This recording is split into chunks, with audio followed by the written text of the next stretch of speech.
سنا ہے بولے تو باتوں سے پھول جڑتے ہیں، سنا ہے بولے تو باتوں سے پھول جڑتے ہیں، یہ بات ہے تو چلو بات کر کے دیکھتے ہیں۔ سنا ہے رات اسے چاند تکتا رہتا ہے، سنا ہے رات اسے چاند تکتا رہتا ہے، ستارے بامِ فلک سے اتر کے دیکھتے ہیں۔ رکے تو گردشیں اس کا طواف کرتی ہے، رکے تو گردشیں اس کا طواف کرتی ہے، چلے تو اس کو زمانے ٹھہر کے دیکھتے ہیں۔ پروگرام کے آخر میں اس پروجیکٹ کے ڈائریکٹر جناب شکیل ناصر کو بلانے سے پہلے اس کا مختصر سا تعارف کرتا چلوں۔ موصوف قرطبہ یونیورسٹی سے گولڈ میڈلسٹ ہیں، پاک نیوی سے ریٹائرڈ، دنیا کے مختلف ممالک کے دورے کیے اور ان ممالک کے نظام ہائی تعلیم کو قریب سے دیکھا۔ ٹانگ جیسے پسماندہ علاقے کے لیے روشنی کی کرن بن کر برائٹ فیوچر اور اسکائی ایجوکیشن سسٹم جیسے دو مستحکم تعلیمی ادارے بنائے۔ ان اداروں نے نہ صرف ٹانگ کے تعلیمی خلا کو پور کیا بلکہ ٹانگ جیسے شہر کو ڈاکٹرز اور انجینئرز بھی فراہم کیے۔ العرض تعریف خود ان کی محتاج ہے۔ آپ کی بھرپور تالیوں کی گونج میں دعوت دیتا ہوں جناب شکیل ناصر کو کہ وہ آئیں اور اپنے خیالات کا اظہار کریں۔ جناب شکیل ناصر۔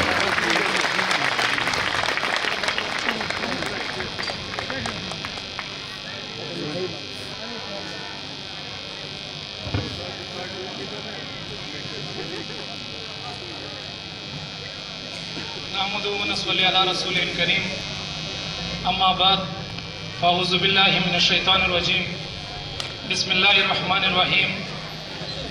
انتہائی قابل احترام ہمارے چیف گیسٹ جناب محمد یوسف خان جتوئی صاحب، اسسٹنٹ کمشنر ٹانگ، اور ان کے ساتھ عمران بابر صاحب اور دیگر تمام معززین شہر، مہمانان گرامی، میرے میڈیا کے دوست، پیرنٹس، ٹیچرز، اسٹوڈنٹس، السلام علیکم۔ سب سے پہلے تو میں اپنے چیف گیسٹ اور دیگر تمام معزز مہمانان گرامی کا تہہ دل سے مشکور ہوں جنہوں نے اپنے بزی شیڈیول میں سے ٹائم نکال کے ہمارے اس پروگرام کو رونق بخشی۔ آج اس موقع پہ میں آپ لوگوں سے ایک ریسرچ شیئر کرنا چاہتا ہوں، اور اس ریسرچ کو آپ سے شیئر کرنے کا جو مقصد ہے وہ یہ ہے کہ 2 سوالوں کے جواب دینے ہیں۔ کوشش کروں گا مختصر انداز سے بات کروں، پروگرام آلریڈی کافی لمبا ہو چکا ہے۔ 2 سوالوں کے جواب دینے ہیں۔ پہلا تو یہ کہ ہمارے یہ جو نونہال، ہمارے یہ اسٹوڈنٹس، یہ بچے جو ہمارے سامنے بیٹھے ہیں، میں انہیں ان کا ٹیلنٹ، ان کا پوٹینشل، ان کی کیپیسٹی، ان کی ایلیجبلٹی یہ بتانا چاہتا ہوں کہ دنیا کیا سوچتی ہے ان کے متعلق۔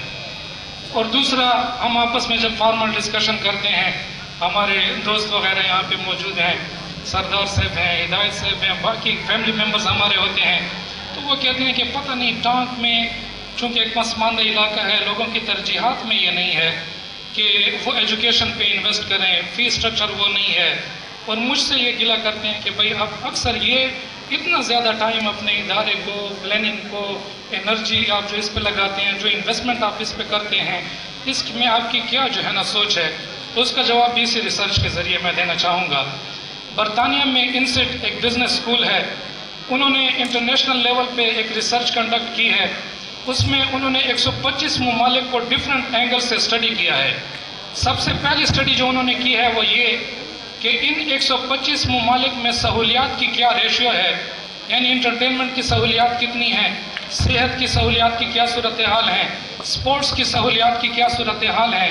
پھر انہوں نے ایک انالیسس کیا ہے، ایک رینکنگ جاری کی ہے، اور اس رینکنگ میں پاکستان بالکل باٹم میں پڑا ہے۔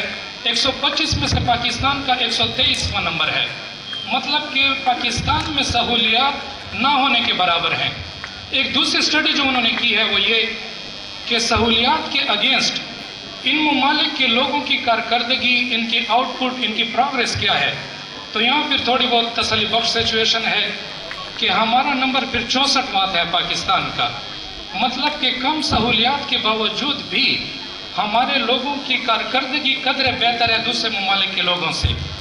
ایک تیسری اسٹڈی جو انہوں نے کیا، جو آج کا ہمارا پوائنٹ آف ڈسکشن ہے، جو میں بتانا چاہتا ہوں آپ لوگوں کو، جو میں کنوے کرنا چاہتا ہوں وہ یہ کہ ان 125 ممالک کے نوجوانوں میں تخلیقی اور سائنسی صلاحیتیں کتنی ہیں۔ تو یہ سن کر پھر آپ کو یقیناً خوشی ہوگی، مسرت ہوگی، اور آپ کا سر فخر سے بلند ہوگا کہ ہمارا نمبر پھر چوتھا آتا ہے، صرف 3 ممالک سے آگے ہیں، برازیل، چائنا اور نائجیریا۔ تو میرے کہنے کا مقصد یہ ہے کہ یہ جو میرے سامنے میرے نوجوان سٹوڈنٹس بیٹھے ہوئے ہیں، یہ دنیا میں چوتھے نمبر پر تخلیقی صلاحیتوں سے اور سائنسی صلاحیتوں سے مالا مال لوگ ہیں۔ تو دوسرے سوال کا جواب یہ ہے کہ جب یہ ایک ہمارے پاس سرمایہ ہیں اور اللہ تعالیٰ نے ابھی ہم پہ یہ آزمائش ڈالی ہے، کیونکہ دیکھیں مجھے پاکستان نیوی کی جاب ملی، اس میں 14 ممالک کے وزٹس ملے، ایکسپوجر ملا، ایجوکیشن کے مواقع ملے، ہم بھی تو باقی لوگوں کی طرح ہو سکتے تھے، یہ صرف اللہ کی مہربانی ہے۔ اب ہماری یہ ذمہ داری ہے کہ جو چیز اللہ تعالیٰ نے ان 41 سالوں کے اندر ہمیں جو ہے نا عنایت کی، ہم نے اپنے علاقے کو وہ ڈیلیور کرنا ہے، یہ ہماری ذمہ داری ہے۔ تو اس کے لیے دیکھیں یہ جو ٹیلنٹ ہے، یہ جو پوٹینشل ہے، اگر ہم نے اسے صحیح تعلیم کے زیور سے آراستہ کیا، اگر ہم نے انہیں صحیح تربیت دی، تو یہ ہمارے لیے سرمایہ ہے، ورنہ حالات آپ خود دیکھ چکے ہیں کہ یہ قابلیت، یہ پوٹینشل، آج تک ہم ان کی وجہ سے پھر دنیا کے اندر مسائل کا بھی شکار ہیں، اس قابلیت کی وجہ سے، اور اگر آگے انہیں ہم نے تعلیم کے زیور سے آراستہ نہ کیا تو پھر آگے بھی جو ہے نا ہمارے لیے وبال بن سکتے ہیں۔ تو اس لیے دیکھیں اس وقت ہمیں ایک ایجوکیٹڈ قوم کی ضرورت ہے، یہ ایک انتہائی ضروری بات ہے۔ پوری دنیا مل کے یہ سازشیں کر رہی ہے کہ کسی بھی طریقے اسلام کو، مسلمانوں کو اور خاص کر پاکستان کو، جو کہ اسلام کا قلعہ تصور کیا جاتا ہے، کہ کسی بھی طریقے ہم اسے ڈیمولش کر دیں، ڈیمیج کر دیں، وہ مختلف سازشیں کر کے، کبھی ہماری اکانومی کو ڈیمیج کر کے، کبھی فرقہ واریت میں ہمیں تقسیم کر کے، کبھی لسانی گروپ بندیوں میں تقسیم کر کے، کبھی ہمارے کلچر کو ڈیمیج کر کے، ہر حربے کے ساتھ وہ ہمیں ڈیمیج کرنا چاہتے ہیں۔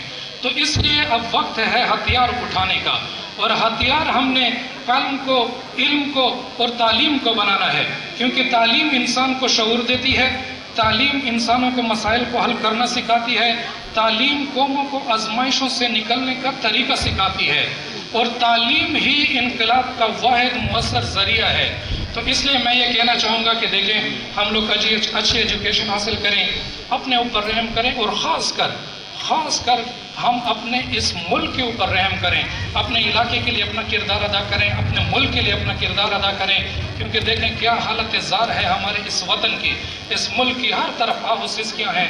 ایک شاعر زبردست اسکیچ جو ہے نا ڈرا کرتا ہے ہمارے موجودہ حالات کا۔